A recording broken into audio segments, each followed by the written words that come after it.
Welcome to the Entrepreneur Motivation Podcast. I'm your host, Chris Bello. Today, I'm going to be talking about something that I think many entrepreneurs struggle with. And this is just something that I've been struggling with still to this day, ever since I started my journey in 2017. And here we are in 2021. I still constantly deal with things like this. And that is not knowing exactly what to work on next. I deal with this daily. I don't have all my systems and leads and everything dialed in a way where I know that I can do X amount or spend, $500 or $1,000 and get this many leads and call this many people and go on this many appointments. I honestly don't have all that dialed in because my business has been more referral based. I never know when someone's going to respond to a post, a social media thing that I do, a guest appearance on a podcast that I'm on, for example. And so all I can do is focus on the things that I can control. And I do my best to create more content than I consume. So you want to make sure you produce more than you consume. I've heard this concept several times before. A lot of us get caught up in consumption. We listen to podcasts, we watch YouTube videos, we take courses, we go to conferences, and we assume that that alone is going to get us to the next level. Don't get me wrong, that stuff's great. You're investing in yourself, you're learning, you're making new valuable connections possibly, but at the same time, are you taking enough action? And only you know if you can answer this from your own experience. Like, are you actually taking enough action, or are you spending too much time learning and being a victim of analysis paralysis, where you feel like you need to read another book, you've got to listen to one more podcast, you've got to do one more course before you take that next step? Or are you the type of person who learns, implements. You read 10 pages in the morning, you find a nugget, you implement that immediately, or you delegate it to someone on your team. You got to know how you operate, make sure that you're producing more than you consume. So the biggest challenge that we all struggle with, or that at least I struggle with, is knowing exactly what to focus on next, but also staying focused on that one thing that's working. If you've ever read The One Thing by Gary Keller, I highly recommend it. There's a quote in there that says, it's from Confucius or something. He who chases two rabbits catches neither. If you're trying to split your focus in too many different ways, you're not going to be successful in whatever it is that you want to do. Whatever your goal is, if you're kind of spending 50% of your time on that, and then you're spending 20% on another and 30% somewhere else, your attention and your focus is scattered versus just putting all of your focus into that one thing. And another example here is, think about the sun. It's so bright, it shines its light on the entire world, or I guess half of the world or whatever at a time. I'm not sure exactly how that works, but it's pretty cool. And the sun's been coming up every day since I've been born. So I'm happy about that. And I hope that keeps happening, because I guess we need the sun to survive. But think about the sun. Its light spreads out and touches everything. And it either is super hot on a summer day, or maybe it warms you up a little bit, even if it's cold outside. But it doesn't just catch things on fire usually, at least not to my knowledge.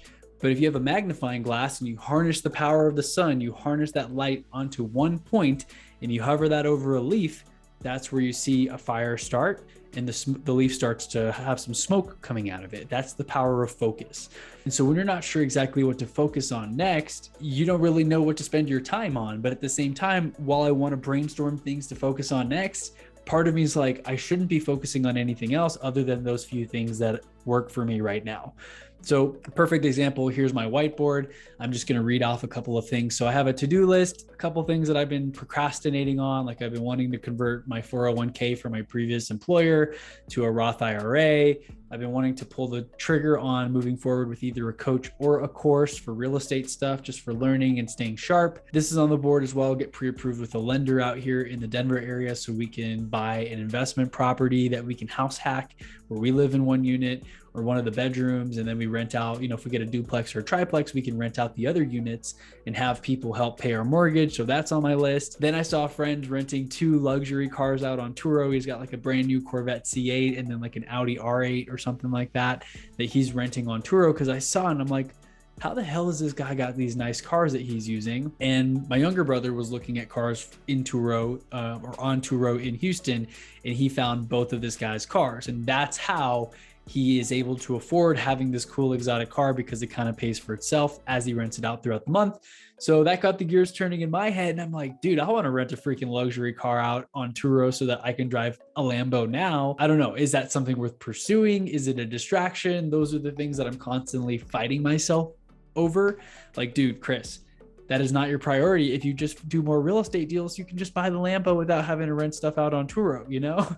But part of me is like, just do it on Turo and you can have people finance, you know, your luxury dream car anyway. And then I've got current deals that I'm working on in real estate, potential leads of people who've reached out who want to potentially work with me.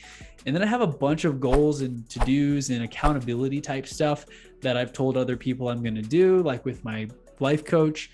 I told her I'd sign up for real estate school for Denver, which I did in Colorado. We talked about legal documents. I've got to get some stuff squared away. I don't have a will or anything. So, you know, if I die, I don't know what exactly happens. Things are more difficult for my beneficiaries and my family to benefit from. So like, that's another thing I've been putting off that I'm like, you know, I don't plan on going anywhere soon.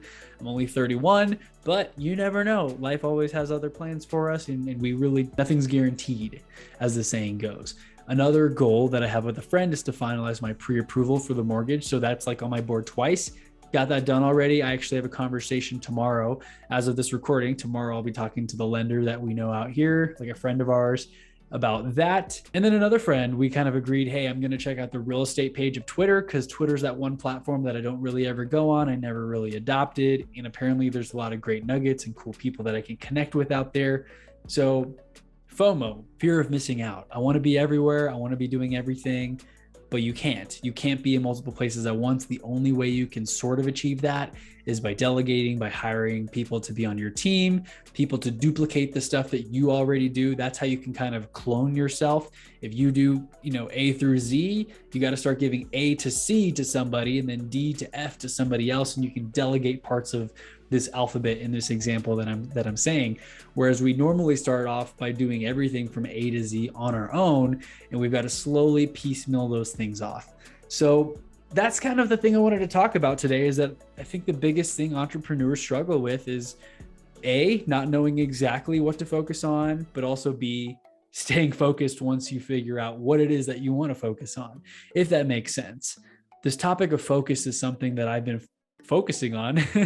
I guess I'm using focus too many times, but I've been focusing on it so much lately, wondering, am I doing the right things? Am I doing enough of the right things? Do I need to do less of some of these right things and focus on a couple of new ideas? Do I spend more time in Clubhouse? Do I spend less time in Clubhouse? Do I go all in on YouTube and stop posting as much on other platforms because it's distracting me from my best work on YouTube?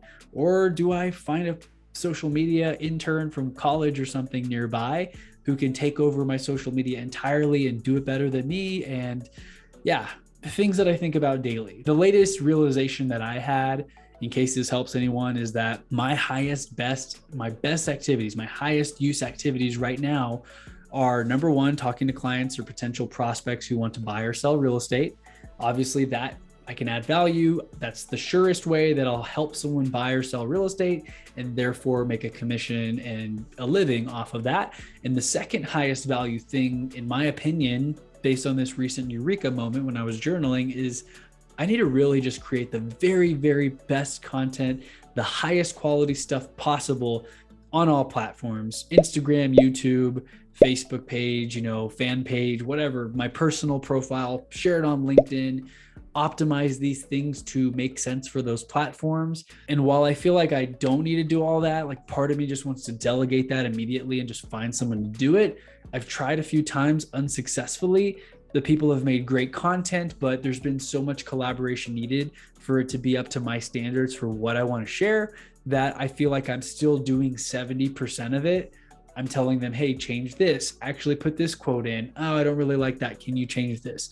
And by the time we do all the change requests, I almost feel like I should have just done it myself. But also the realization I had is that I do enjoy the creative part of it. Being creative, thinking of stuff, changing the backgrounds, you know, switching around the colors. Part of me, there's this cognitive dissonance. Part of me is like, dude, Chris, not that it's beneath me, but it's not the best use of my time. I don't need to be fiddling with stuff in Canva. If you've listened to the show for a long time, you probably have heard me talk about this a long time ago. I don't need to be spending 2 hours making a YouTube thumbnail video in Canva that looks like crap when I can have a virtual assistant in the Philippines do it in half the time for $5 and just looks amazing, way better than anything I could do. So that's true. But I have been spending a little bit more time making like Instagram quote posts, like those little carousels where you can swipe through and you see steps 1 through 6 on, how to grow a podcast to over 1 million downloads, for example. Those are the types of things where I've done it, so I have the knowledge. And during this creative process, I have to sit there and brainstorm. It's almost like writing a paper. I can't just outsource that because the teachers, using this paper example, the teacher would ask me, hey, Chris, that was a great paper you wrote on, A, B, and C. What did you think about this? I really thought that was interesting. And if I act like I don't know what she's talking about or he's talking about, they're going to know that I had someone else write that paper and I'm going to get an F or get kicked out of school for cheating, right? So that's kind of how I feel when it comes to creating the content. I can't necessarily just delegate that completely because then it's not my content. It's not my best stuff, which I've been spending hours a day reading, learning, listening to podcasts, talking to people, interviewing people on my show, right? I have this knowledge that I've acquired, and I can't expect to find someone to do that for $5 an hour and produce the type of quality content that I would expect my audience would want to receive. And so for it to be that highest value stuff, I decided that I'm going to be the one to create a lot of it going forward. And so when I'm not talking to potential prospects or clients, I need to be brainstorming new content ideas, creating new posts, slapping together a cool picture with a motivational quote, and coming up with the right captions and maybe finding a few hashtags that resonate with that certain thing that I'm talking about.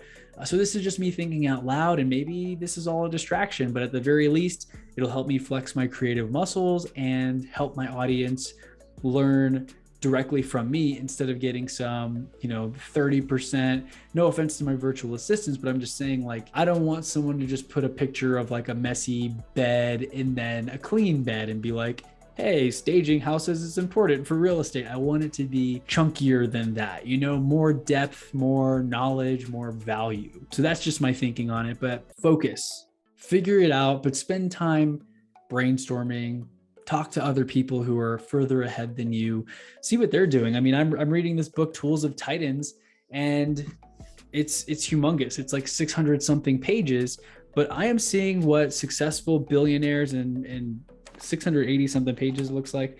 I'm seeing what successful billionaires, icons, and world-class performers do, their tips, their tricks, their hacks, because while I'm sitting here trying to figure it all out, we hear the phrase, you don't have to reinvent the wheel. I don't want to sit here smashing my head against the wall trying to reinvent the wheel when there are smarter people who have already figured this stuff out. They've done it better, they've done it faster, they've done it sooner. I can take the knowledge from them, plug it into my brain, put my own spin on it, and share that content with my audience. And so I hope this was helpful. I just wanted to rant a little bit about what my biggest frustration has been. I guess I could also share some of my income goals. I had the goal, on my sticky note that I make 20,000 plus a month in income. I've met a few people who've helped me expand my mind lately and just realized that I'm kind of probably limiting myself by thinking too small and just saying that I only want to hit 20,000, which is crazy to me. Because a few years ago, I would have thought it was impossible. And now that I've done it before, I'm like, 20K months, it's easy. Let's get to 75K or 100K months. I know people who've done that before. It's incredible. And while it may be revenue and, obviously revenue is not the same as profit, it's still pretty impressive nonetheless. So the goal that I have on the whiteboard right now, which it's just a random number out of thin air. And I know that even when I hit it, I'm just going to want more. So I know that and understand that, but I just want to push myself to prove that I can make it happen. I'd like to hit $75,000 a month. Honestly, I might raise that a little bit because I think I did the math and that comes out to $900,000 a year. And why would I not just add 100,000 total and make that $1 million a year, right? So that's my goal. If I hit 75K a month, if I do 5 real estate deals at $15,000 a piece in terms of revenue, then boom, I hit the goal. 5 deals is reasonable. It's not crazy. I don't have to do 50 deals. I'd rather do fewer deals that have more meat on the bone. And so that is my current goal. And I'm not quite there yet. I have not had a month that's near 75K, just to be completely honest with you. But I think I had a month where I had $50,000 or $55,000 pending But if you're in real estate or you're in sales, some deals fall out. So I think a few of those deals fell out and ended up being a $35,000 a month or something like that. So solid, still pretty far from that goal. Just wanted to share in case it motivates any of you. If you're further than me, awesome. Super happy for you, cheering you on. I'm trying to catch up to you at this point. Just wanted to do this episode real quick and share what I'm working on, share what my goals are, what my challenges are at the moment. If you resonate with any of this, please let me know. I'd love to hear what are the things that you're struggling with. Have you found ways to overcome the challenges that I just talked about on this episode? We can all learn from each other and grow together. So I appreciate you listening. I appreciate you being a follower and fan of the show. If you enjoyed this, please make sure to leave positive reviews in Apple Podcasts. Subscribe and like this on YouTube. If you're watching on YouTube, share it with a friend if it makes sense. If you got any value at all, share it with a friend. If it resonates, share it with a friend. And if not, you could always DM me and let me know what you'd like me to improve, but please don't leave me a negative review. I love the 5-star reviews. It breaks my heart when I see like a random negative review that has no explanation at all. If you do leave constructive criticism and let me know what I can improve, I do take that to heart and I do my best to make the content better going forward. So I do appreciate it if you have constructive criticism. If you're just gonna throw shade or leave a 2-star review without explaining it at all, I'm not a huge fan of that. So thank you once again. I'll catch you on the next episode and have a great rest of your day. See ya.